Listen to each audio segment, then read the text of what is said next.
100 TVR Tuscan Challenge. The title still to be decided at Silverstone between the two men who lie first and second in this 12th round of the series, Ian Flux and Bobby Burden-Rowe. Riding with Steve Cole in among the top 10 as they come out of Abbey. Bobby Burden-Rowe, the leader and the points leader, and Ian Flux, number one, last year's champion, goes past him now into the lead of this race. So towards the end of lap one, Ian Flux doing what he needs to do. Oh dear, Jerry Harrison won't even see the end of lap one. He's in the gravel there. Giles Cooper with Ian McKellar right behind him. Practice problems saw McKellar start at the back of the grid, and he's passed 18 cars on the first lap, and he's passed Giles Cooper there as well. Through go the leaders. Third place for Jamie Campbell-Walter, the number 28 machine, and these three breaking away from the rest of them. Ben Samuelson, number 69, the TVR pressman, retiring at the end of lap 4. And even he should know you can't go up the pit lane entry the wrong way round. Grant Tremont in the Dayglow yellow machine there, battling with number 50, James Stevenson. They're just outside the top 12 at the moment. 34, Matt Doman, having a battle for position. And so behind him in the purple car with the TVR on the nose is Peter Wheeler, the chairman. He's got number 21 right behind him, Martin Crass, the blue car. But Bobby Burden-Rowe unable to make any inroads into Ian Flux's lead, and at the checkered flag, Flux the winner. You can see the delight. One race to go, and he's closed down Bobby Burden-Rowe's 17-point advantage. It's all to play for in the final leg. The final race of the TVR Tuscan Challenge Series for 1997, and here is the man who must win to win the championship. Last year's series winner, Ian Flux, starts from pole position, but the championship leader sits alongside him on the grid. It's Bobby Burden-Rowe. Burden-Rowe needs to finish no lower than 4th if Flux wins the race to tie up the series. Third place on the grid, Jamie Campbell-Walter. 4th, Martin Short in the number 88 machine, and behind them, Phil Hindley and Steve Guglielmi. All 38 cars starting as they finished race 1. So everybody, including all the TVR mechanics, watching the start, and a great start from Bobby Burden-Rowe. Martin Short goes past Ian Flux. Jamie Campbell-Walter is sandwiching the reigning champion on the outside as well. Disaster for Ian Flux. Flux had to win and hope that something went wrong for Bobby Burden-Rowe, while Ian Flux is 5th and 6th and struggling at the moment as they come out of Copse for the first time. Down they come towards Beckett's. Burden-Rowe leads it, and he's in a championship winning position as of now. So the pressure is really on Ian Flux. Field streaming out of Beckett's and through Ireland. Well, the worry perhaps for Bobby Burden-Rowe will be that he might get into a battle for the lead and not finish the race, because if Flux finished and scored some points, then Burden-Rowe would lose the championship that he's led for so long this season. Steve Guglielmi in second place, Jamie Campbell-Walter running wide there ahead of Ian Flux. And I rather fancy that Flux might have used that opportunity to slip up to 4th. He has. He's alongside Martin Short. Flux is 3rd now, so 2 places in 2 corners. Burden-Rowe, Steve Guglielmi 2nd, Flux 3rd, Martin Short 4th. Looking down the inside of Martin Short, though, is the number 96 machine. That's Ian McKellar. Started 38th and last in the first race, finished 10th. And he's Ian Flux's teammate. If he can put himself into the equation in some way, then I'm sure he will do his very best to help Fluxy win the title. Finally managed to edge past Martin Short onto the start-finish straight there. So through come the leaders. Flux in 3rd place, his teammate behind him in 4th, Campbell-Walter and Martin Short battling there for 6th place. Number 75, Phil Hindley, right behind that battle. So Hindley looking to get himself in on this action. There is Ian McKellar. What a fantastic race he had in the first part on round 12 of the series here at Silverstone. And the revs rising as the TVR's bumped over the curb by the drivers exiting Ireland. Full speed through the long left-hander, and still as the car's turning, they're on the brakes. Bobby Burden-Rowe really hugging the inside line there to defend against Steve Guglielmi. Ian Flux is very close indeed. This is pressure time for Bobby Burden-Rowe as much as for Ian Flux. Flux, not the championship leader, all he can do is win it here, but Burden-Rowe could lose it, and that would be a disaster. Steve Cole chasing down in the midfield here.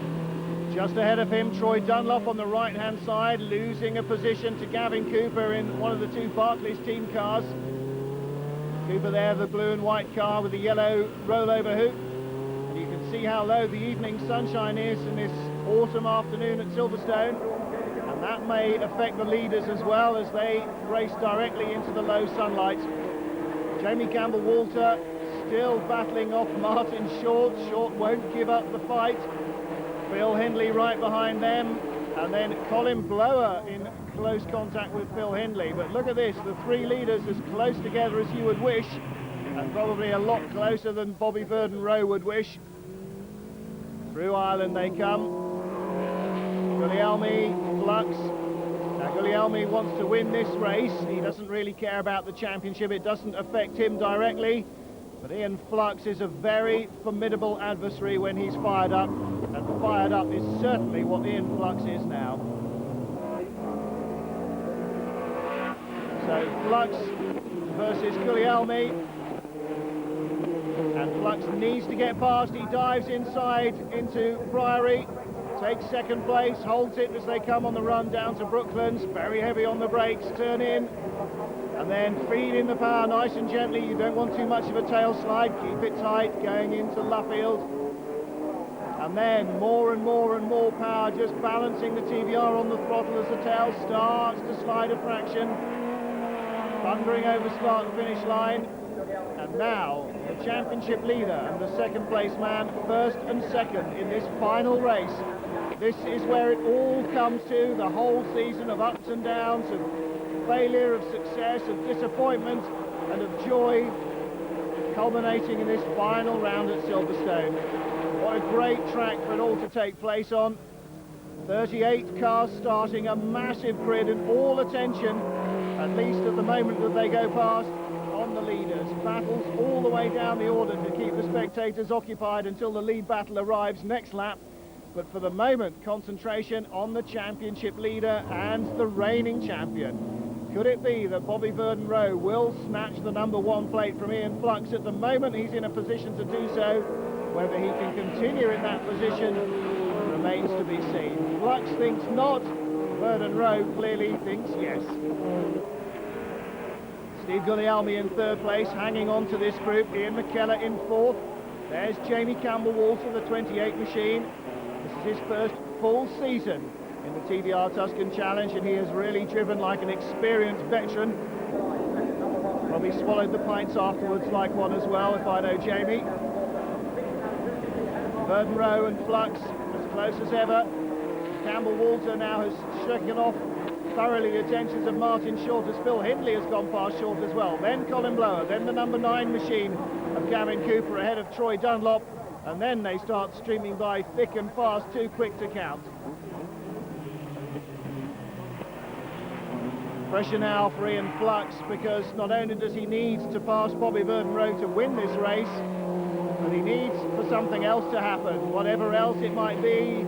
A puncture for Verdon-Roe, a mechanical problem, brake fade that allows him to drop a couple of positions on the road, brain fade that puts him into the gravel. Anything is what Ian Flux needs, not what he's seeing at the moment. Bobby Verdon-Roe ahead of him. Again through bridge, and these big 450 brake horsepower AJP8 powered TVR Tuscans, very, very quick indeed in a straight line.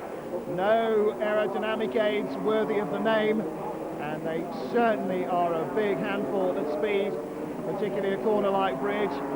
And even at low speed here, the rear tyres braking traction, you can see both drivers allowing the car its head a little to keep on the power, just to balance the power of the car against the grip of the tyres.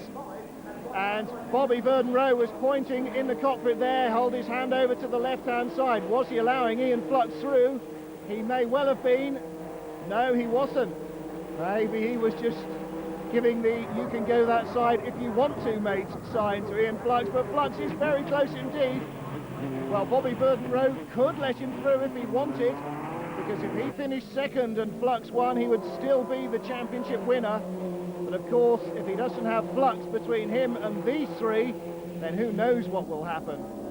But Verdon Rowe, rather than risk an accident, may well let Ian Flux go through if Flux can get into a position where he can force the issue.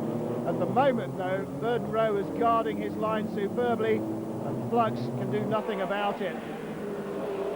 The three black and yellow cars behind change place. Steve Guglielmi down to fourth, Ian McKellar up to third, and it looks as though no dice. Jamie's still in fifth, Steve's still in fourth.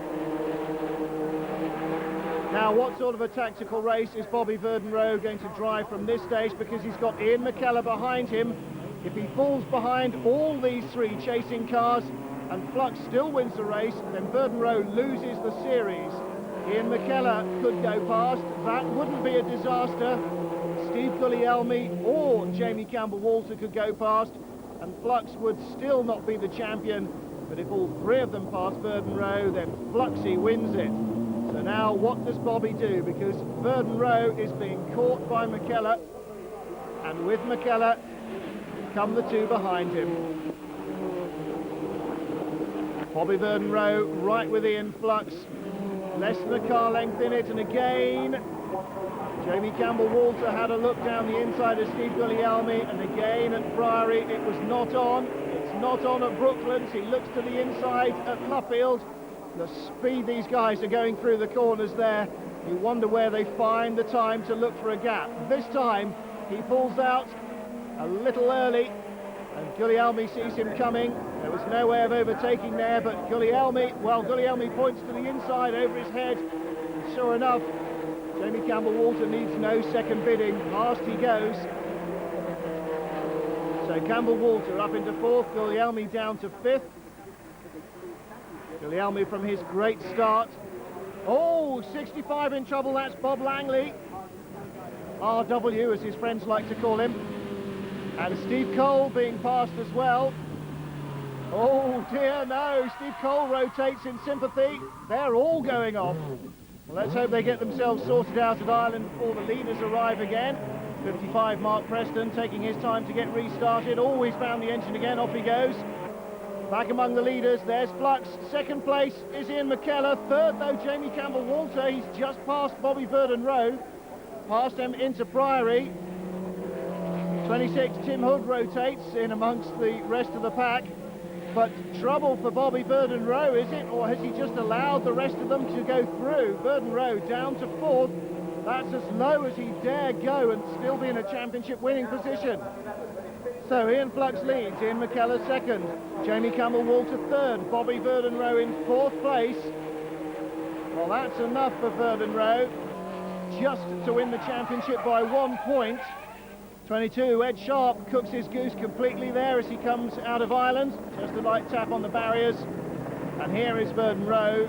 Now, will he get involved in the McKellar-Campbell-Walter battle ahead of him and try and work his way up a position or two again? He didn't seem to put up much opposition when Jamie Campbell-Walter came through. Perhaps he knew he didn't have to, and decided that discretion and winning the championship the better part of valour. Campbell-Walter very fired up, undoubtedly, in his chase of Ian McKellar. McKellar likewise, when he came up behind Verdon Rowe, I'm sure that Bobby decided that letting them through was far better than swapping paint and perhaps getting knocked out of the race, especially now that Ian Flux is leading it. Into the complex for the 12th and final time. Ben Samuelson ahead, a big lock-up from the TVR PR man. He, of all people, will not want to get in the way of the championship battle, and he lets Flux through without any problems. So Ian Flux coming out of Luffield for the 12th and final time, the last time of the season. Big tail waggle as Tim Hood tries desperately to stay out of the way, but the checkered flag falls for Ian Flux. He does what he can, and is it enough? Second, third, fourth is Bobby Verdon Rowe. Verdon Rowe loses the race. Ian Flux wins it, but Bobby Verdon Rowe did all he needed to do. He finished fourth.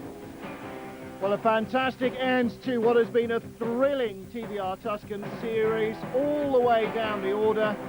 And Bobby Verdon Rowe takes over the championship #1 plate from last year's winner Ian Flux, winning by 4 points.